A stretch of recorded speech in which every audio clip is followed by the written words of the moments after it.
Olá, meu nome é Felipe Oliveira, eu estou aqui para te ajudar a se tornar um agilista.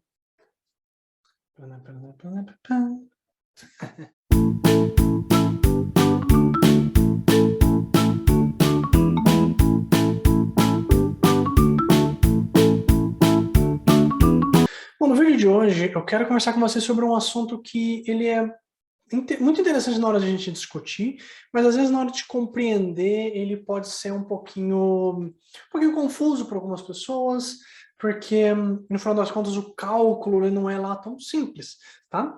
Quando você vai tentar fazer o cálculo no Excel ou em alguma ferramenta, mas é um tipo de informação que ajuda muito no dia a dia, ajuda a gente a conseguir enxergar como que o nosso fluxo está se comportando e como que a gente pode ajudar o nosso time, que é a eficiência de fluxo. Vamos lá? Beleza, vamos tentar entender primeiro o que é eficiência, né? Se você olhar, precisa pesquisar no Google aí, tentar tirar uma dúvida do que é eficiência, e aí você vai sempre ver um versus eficácia, né? O que é eficiência e o que é eficácia? Então fala-se que eficácia é fazer as coisas certas, eficiência é fazer as coisas do jeito certo, né? E eu costumo falar, eu gosto de ter uma perspectiva um pouco mais enxuta para esse tipo de visão e um pouco mais direta, né?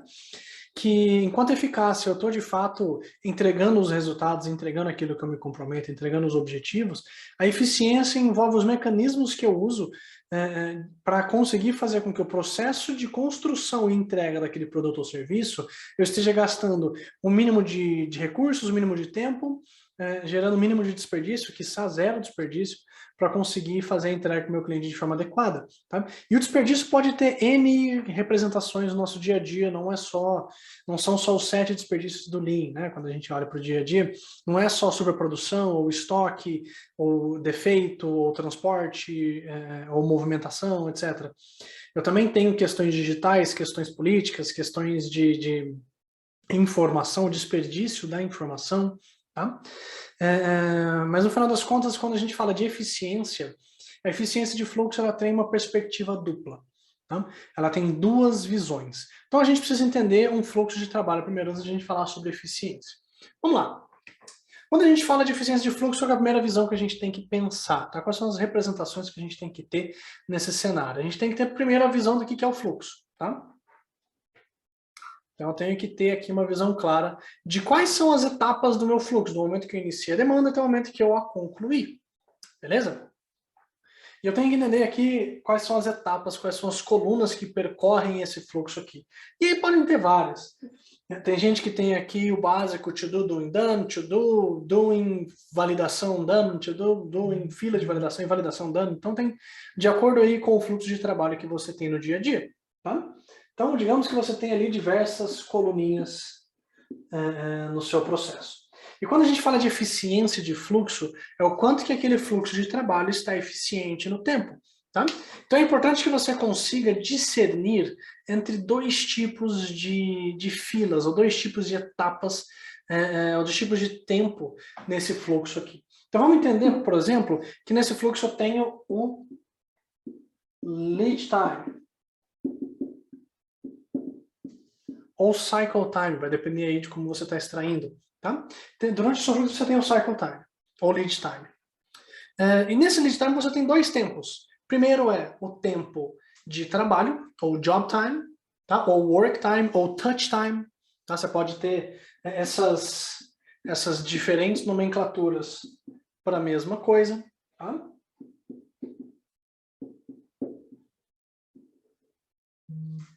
E esse work time, ou touch time, ou job time, é o tempo que eu gasto executando a tarefa, é o tempo que eu gasto com a mão na massa, é o tempo que eu gasto ali de fato executando, seja desenvolvendo, seja testando, seja, por exemplo, tem alguma outra etapa de design, eu estou refinando, então eu estou com a mão na demanda, eu estou executando aquela tarefa, beleza? E tem um outro tipo de etapa aqui no teu fluxo, que é o tempo de espera, ou etapa de espera, né? Que pode ser o wait time, o kill time, tá? Que é onde o trabalho está esperando para ser executado. Em todo cenário você vai ter, por exemplo, uma fila de execução, que vai ser, por exemplo, o seu backlog, né, ou o seu to-do, vai ter aqui o seu in progress, vai ter a sua, por exemplo, fila de deploy, vai ter, por exemplo, a sua fila de teste, vai ter a sua execução de teste e assim por diante. Cada uma dessas etapas, ou é uma etapa de trabalho, ou é uma etapa de fila, tá? Ou eu estou executando a tarefa, ou ela está esperando ir para a próxima etapa, tá? Ou ela está esperando para vir para essa etapa que eu estou. Então, existe sempre uma fila anterior, uma fila depois, né? Então, se eu estou aqui no to-do, no backlog, ela é uma fila para o time conseguir puxar aqui a demanda.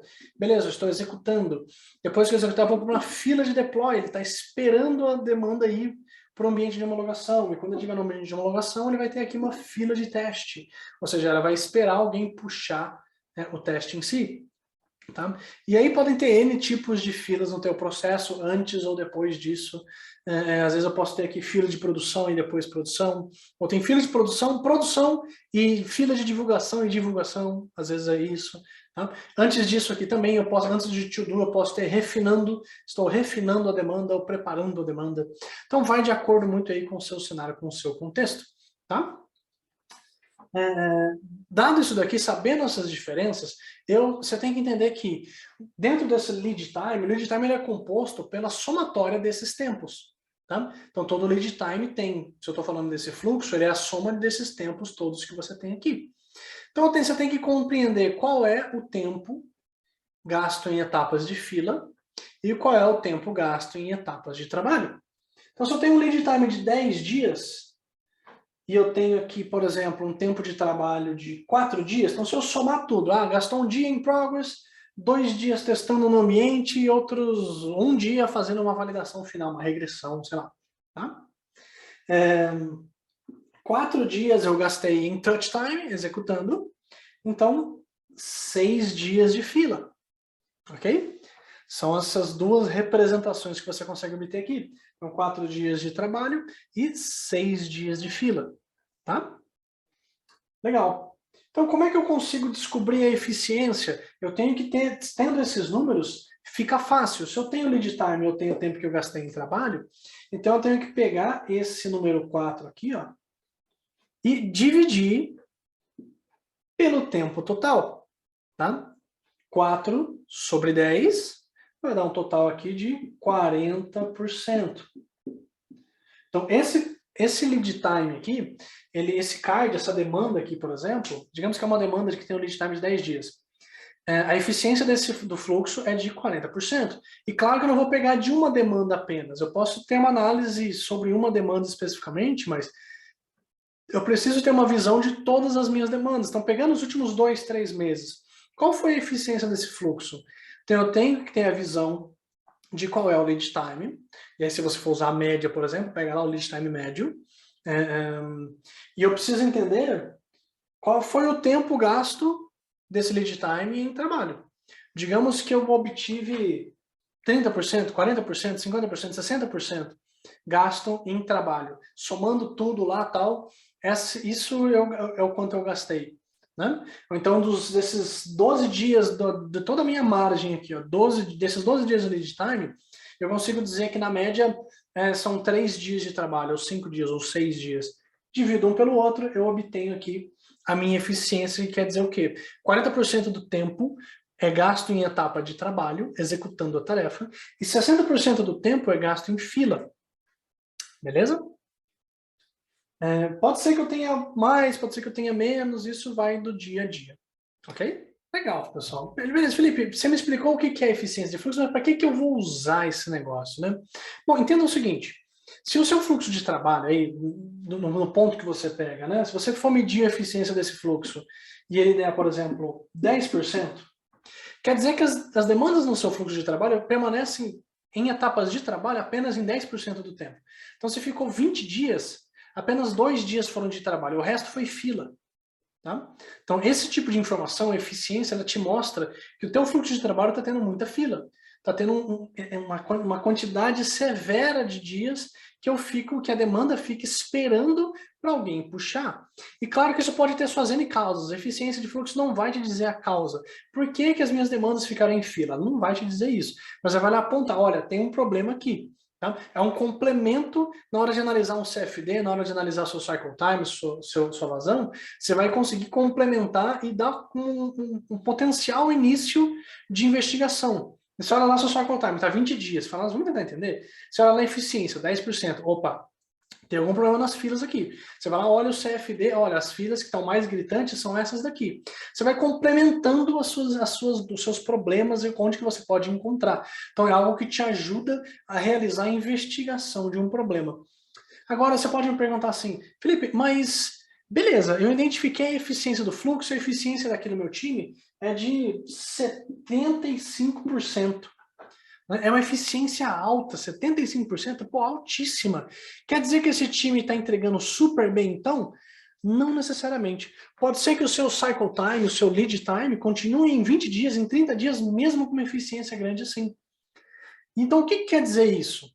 Bom, pode ser que as suas demandas estejam gastando muito tempo sendo executadas, sendo testadas, sendo desenvolvidas, o que pode ser uma consequência de uma demanda muito grande, de bloqueios, né, de políticas mal resolvidas, de critérios de aceite mal escritos ou faltando informação, pode ser muito bug, tá? Você pode ter, às vezes, na hora que o QA vai testar, ele encontra um monte de problemas e está esperando, né, e aí a demanda fica lá travada na coluna de execução, tá, executando o teste. Tá? Então a eficiência também vai te dar essa visão. Putz, a eficiência está alta, mas o cycle time está alto. Então eu preciso ter essas duas análises. Um ponto interessante é que assim, a eficiência de fluxo, assim como o cycle time, ou lead time e a vazão, não são números únicos. A gente não deve analisar esses números sozinhos. Tá? Quando a gente fala de lead time, por exemplo, eu tenho que analisar junto com outras coisas. Então o CFD, ou nesse caso a eficiência de fluxo, eu não posso olhar ela sozinha. Ah, a eficiência está 75%, tá no top, tá legal. Não necessariamente. Pode ser que você esteja gastando um alto tempo em etapas de execução e não esteja percebendo sem olhar outras coisas. Tá? Então, quer dizer que isso diminui o uso da eficiência de fluxo? Não. Ela pode te ajudar a identificar esses problemas e onde que essas coisas estão no seu dia a dia. Beleza? Antes que eu termine esse vídeo, eu tenho uma dica para vocês. No dia a dia, na hora que você for medir eficiência de fluxo, você vai ter vários plugins que vão te ajudar a fazer isso. A gente vai fazer um vídeo de como você consegue fazer eficiência dentro do plugin e fora do plugin. Mas independente disso, independente da forma como você vai fazer eficiência, tá? É importante você ter uma visão que é o seguinte, às vezes, pode ser que você precise quebrar um pouquinho a eficiência. O que eu quero dizer com isso é, digamos que você viu lá o seu fluxo, está lá, 40%, 50% de eficiência. Mas isso olhando todo. E se você pegar a eficiência de fluxo por tipo de demanda? Será que muda alguma coisa? Será que se você olhar só o upstream e só o downstream e depois o todo, muda alguma coisa? Tá? Será que o número fica maior, fica menor? Então, se eu pegar só histórias, né, só requisitos de produtos, só em demandas de produtos, vai dar 30%, e se eu pegar a melhoria técnica vai dar 80%. Então, por que as entregas de produtos ficam mais tempo em fila comparado com melhoria técnica? Né? Mesma coisa o lead time, a vazão, será que eu deveria fazer essa divisão? Tá? Então, começa a ter essa análise para destrinchar um pouquinho mais a tua visão sobre eficiência, como que isso pode te ajudar no dia a dia. Tá? A eficiência de fluxo é uma forma relativamente simples de analisar o dia a dia do seu time. Pô, quanto tempo que eu estou gastando em trabalho, quanto tempo que eu estou gastando em fila, né? Comparado com tudo isso, te dá uma visão clara de onde pode estar acontecendo os problemas, se houver algum problema no seu dia a dia. Beleza?